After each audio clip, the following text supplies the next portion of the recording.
South ఇండియాలోనే biggest sorry store మన Varahi silks మన విజయవాడ ఎంజీ రోడ్లో ప్రారంభం. Hi, welcome to my review. Akhanda 2 చాలా ఇబ్బందుల తర్వాత ఈ సినిమా ప్రేక్షకుల ముందుకు వచ్చింది. అండ్ ఫైనల్గా మూవీ ఎలా ఉంది అంటే నాకు నచ్చలేదు. నిజమే, అఖండ 2 నాకు నచ్చలేదు. ఇక్కడ మొహమాటం లేదు, దాచేది లేదు, చాలా క్లియర్గా చెప్తున్నాను. అఖండ 2 నాకు నచ్చలేదు. అయితే కారణం ఏంటి, ఎందుకు నచ్చలేదు, ఇలాంటి అన్ని విషయాలను ఇప్పుడు క్లియర్గా తెలుసుకుందాం. క్లాస్లో ఒక టాపర్ ఉంటాడు. వాడి పేపర్ కరెక్షన్ చేసేటప్పుడు టీచర్కి అతని మీద ఒక నమ్మకం ఉంటుంది. ఆ పేపర్లో ఏమన్నా సరే, అతను ఏమి రాసినా సరే, అతను టాపర్ కాబట్టి టీచర్ వాడికి ఎన్నో మంచి మార్క్స్ వేస్తూనే పోతుంటారు. సరిగ్గా టాలీవుడ్లో కూడా బాలకృష్ణ బోయపాటి కాంబినేషన్ ఇలాంటి ఒక టాపర్ కాంబినేషనే. వీరిద్దరి సినిమాల్లో ఏమాత్రం చిన్న మ్యాజిక్ జరిగినా సరే నెత్తిన పెట్టుకొని మోయడానికి ఆడియన్స్ రెడీగా ఉంటారు. వీరి కాంబినేషన్ ఆడియన్స్కి అంత ఇష్టం, అంత నమ్మకం కూడా. మామూలుగా మేకర్స్కి ఒక యాక్సెప్ట్నెస్ అనేది చాలా అవసరం.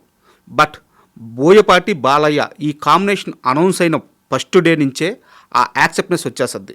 సినిమా బాగుంటే చాలు భుజాల మీద మోయడానికి కొన్ని లక్షల మంది ఫ్యాన్స్ రెడీగా ఉంటారు.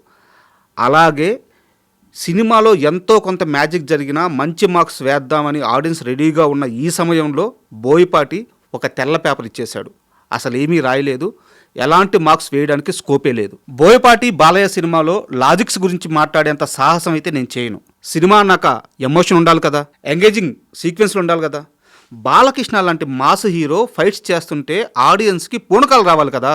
లాజిక్ లేకపోయినా ఏదో ఒక మ్యాజిక్ అయితే జరగాలి కదా. అన్నిటికీ మించి బాలకృష్ణ లాంటి మాస్ హీరో ఉన్నాడు, ఇద్దరు హీరోలు ఉన్నారు, వాళ్ళకి స్క్రీన్ స్పేస్ దొరకాలి కదా. బ్యాడ్ లక్ ఏంటంటే అఖండ 2లో ఇవేవీ జరగలేదు. ఫస్ట్ హాఫ్ విషయానికి వస్తే అఖండ క్యారెక్టర్ ఏంటో, అతను ఏం చేయగలడో మనం అఖండ 1లోనే చూస్తున్నాం. కానీ అఖండ 2లో బోయపాటి అనవసరంగా క్యారెక్టర్ ఎస్టాబ్లిష్మెంట్ కోసం, స్టోరీ ప్రోగ్రెషన్ కోసం అనవసరమైన సీన్లు చాలా పెట్టేశారు. చాలా క్యారెక్టర్స్ వస్తుంటాయి పోతుంటాయి, మనం ఎంగేజ్ అవ్వం, కథ ముందుకు పోదు, కథలో ఒక ఫ్లో ఉండదు. మరోవైపు బాలకృష్ణ అసలు ఎక్కడా కనిపించడు. మొదటి బాలకృష్ణ కనిపించడు, రెండో బాలకృష్ణ కనిపించడు. అసలు సినిమాలో ఏం జరుగుతుంది తెలుసుకునే లోపల గంట సినిమా అయిపోద్ది.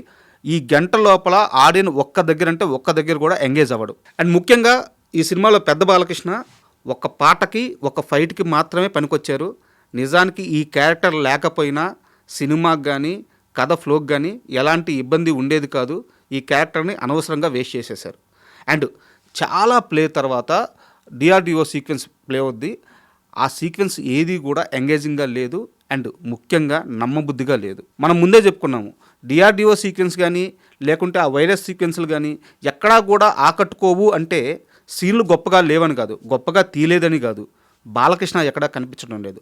సగటు తెలుగు సినిమా మాస్ ఆడియన్ థియేటర్కి వెళ్ళి బాలకృష్ణ లాంటి హీరోని చూద్దామని చెప్పి రాత్రి 10 గంటలప్పుడు, రాత్రి 1 గంటప్పుడు థియేటర్లో కూర్చొని ఉంటే బాలకృష్ణ కనిపించకుండా ఏదేదో కథ నడుచుకుంటూ పోతుంటే అది కూడా బోయపాటి సినిమాలు.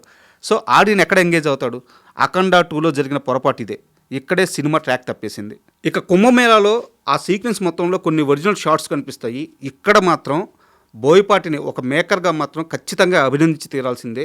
బోయపాటికి సాధ్యమయ్యే షాట్స్ అవి, ఇంకా మరి ఏ మేకర్ కూడా వాటిని కనీసం కన్సీవ్ చేయలేరు. సో ఇక్కడ బోయపాటికి ఫుల్ మార్క్స్ పడతాయి. అండ్ ఇంటర్వెల్ సీక్వెన్స్ ఒక 15 నిమిషాలు ఉంటుంది. అరాచకం, అద్భుతం, ఇంకా మాటలు లేవంతే, అంత గొప్పగా ఉంటుంది. బట్ ఇక్కడ కూడా గుర్తుపెట్టుకోండి, లాజిక్స్ గురించి, సైన్స్ గురించి అస్సలు మర్చిపోవాల్సిందే. అఖండ ఫస్ట్ హాఫ్ చూశాక సినిమా పైన చాలా వరకు నమ్మకం పోతుంది. కానీ బాలకృష్ణ బోయపాటి వీళ్ళిద్దరి మీద ఒక నమ్మకం ఉంటుంది. అండ్ ఇంటర్వెల్ ఆ ముగిసిన తీరు, ఫస్ట్ హాఫ్ ముగిసిన తీరు ఎంతో కొంత ఆశలను అయితే రేకెత్తిస్తుంది. సో దాంతో సెకండ్ హాఫ్ ఎలా ఉండబోతుంది అన్న ఒక చిన్న క్యూరియాసిటీ అయితే మొదలవుతుంది. ఆడియన్స్ ఆశపడినట్టే సెకండ్ హాఫ్లో కొన్ని మంచి సీక్వెన్స్లు పడ్డాయి. అండ్ ఇవి వేటికవి చాలా గొప్పగా కూడా ఉన్నాయి. వచ్చిన సమస్యల్లా ఈ సీక్వెన్స్లు ఏవి కూడా కథలో కూర్చోలేదు, కథను ముందుకు నెట్టలేదు. ఇంకా చెప్పాలంటే కథను వెనక్కి లాగాయి, ఆడియన్స్ సహనానికి పరీక్ష పెట్టాయి. అక్కడ కొన్ని కోట్ల మంది ప్రాణాలతో పోరాడుతూ ఉంటారు. ఇక్కడ ఆ వైరస్కి సంబంధించిన డ్రగ్ బాలకృష్ణ కాపాడుతూ ఉంటారు. సో ఆ డ్రగ్ బాలకృష్ణ చేతిలో ఉంది, పాప చేతిలో ఉంది, వీళ్ళు వెళ్ళి వాళ్ళకి ఇచ్చేస్తే వాళ్ళు బతుకుతారు. ఆడియన్స్ మైండ్ సెట్ మొత్తం దీన్ని ఆడిటోరియం 3 అంటారు.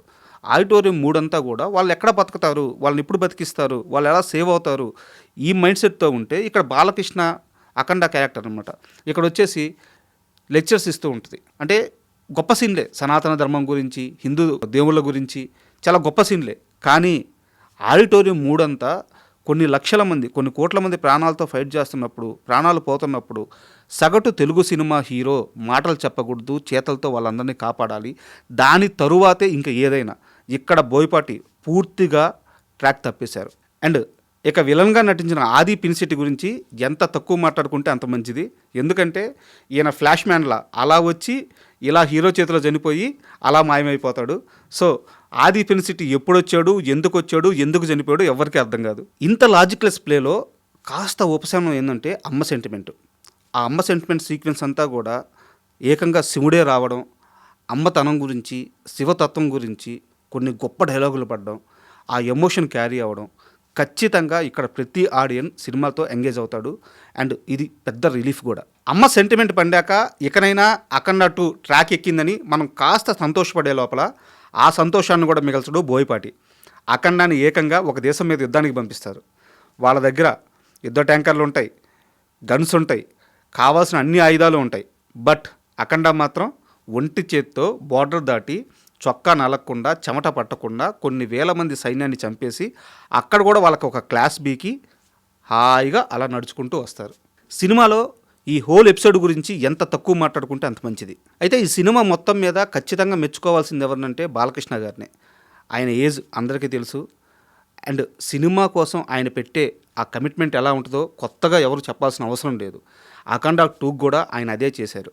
స్క్రీన్ పైన ఆయన పడుతున్న కష్టం, ఆ గెటప్ అండ్ ఆ కమిట్మెంట్ ఇవన్నీ చూస్తుంటే ఒక డైరెక్టర్కి ఏం కావాలో అది ఇవ్వడంలో 100% ఆయన సక్సెస్ అయ్యాడని చెప్పుకోవచ్చు.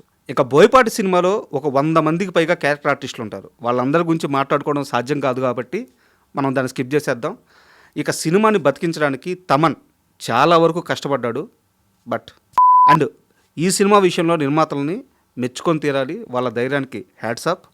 అండ్ ఇక ముఖ్యంగా బోయపాటి మాస్ సీన్స్ తీయడంలో నోట్ చేసి పెట్టుకోండి, సౌత్ ఇండియాలో కాదు ఇండియాలోనే ఈయన్ని మించిన డైరెక్టర్ లేడు. కానీ వచ్చిన సమస్యల్లా కథ పేపర్ మీద పెట్టడంలో, కథ పేపర్ మీద ఉన్నప్పుడు ఇంకాస్త శ్రద్ధ పెట్టుంటే ఈరోజు అఖండ 2 ఫలితం మరోలా ఉండేది. ఫైనల్గా అఖండ 1లో ఒక అఘోరా ధర్మాన్ని కాపాడుతాడు, దేవాలయాల్ని బాగు చేస్తాడు, జనాల్లో ఒక చైతన్యం తీసుకొస్తాడు. ఇది ఒక అఘోరా చేయాల్సిన పని, చేయదగ్గ పని. కన్విన్స్ అయ్యారు ఆడియన్స్. దీంతో ఒక ఫ్రీ ఫ్లో ఎమోషన్ ఆటోమేటిక్గా అఖండ 1లో ఎస్టాబ్లిష్ అవుతూ వెళ్ళిపోయింది. అక్కడ బోయపాటి ఏ సీన్ తీసినా పండింది, ఏ సీక్వెన్స్ రాసుకున్నా పండింది, ఏవి చేసినా ఆడియన్స్ యాక్సెప్ట్ చేశారు. బట్ అఖండ 2 విషయానికి వస్తే అఘోరా ఒక దేశంతో యుద్ధం చేస్తాడు, లాజిక్లెస్. అఘోరా ఒక ప్రధానమంత్రి చేయలేని పనిని చేస్తాడు, లాజిక్లెస్. అఘోరా ఒక దేశ సైనికులు చేయలేని పని చేస్తారు, లాజిక్లెస్. ఇక్కడ ఎక్కడా కూడా నేను బోయపాటి బాలకృష్ణ సినిమాలో లాజిక్ మిస్ అయిందని చెప్పి పర్టికులర్గా వేలెత్తి చూపించట్లేదు. తీసే షార్ట్స్లోనో సీన్స్లోనో లాజిక్ మిస్ అయినా ఏం పర్లేదు. కానీ కథలో లాజిక్ మిస్ అయితే పూర్తిగా ఆ ఎఫెక్ట్ అంతా సినిమా మీద పడుతుంది. యాజ్ ఎ మేకర్గా ఇది ప్రాథమిక సూత్రం. దీన్ని తెలుగు సినిమా ఇప్పుడైతే పట్టుకుంటుందో అప్పుడే తెలుగు సినిమాకి సక్సెస్ రేట్ పెరుగుద్ది. సో ఇక్కడ బేసిక్ ప్లాట్ పాయింట్లోనే తప్పు జరిగిపోయింది కాబట్టి దాని ఎఫెక్ట్ అంతా సినిమా పైన పడింది. బోయపాటి చాలా అద్భుతమైన షాట్స్ తీశారు.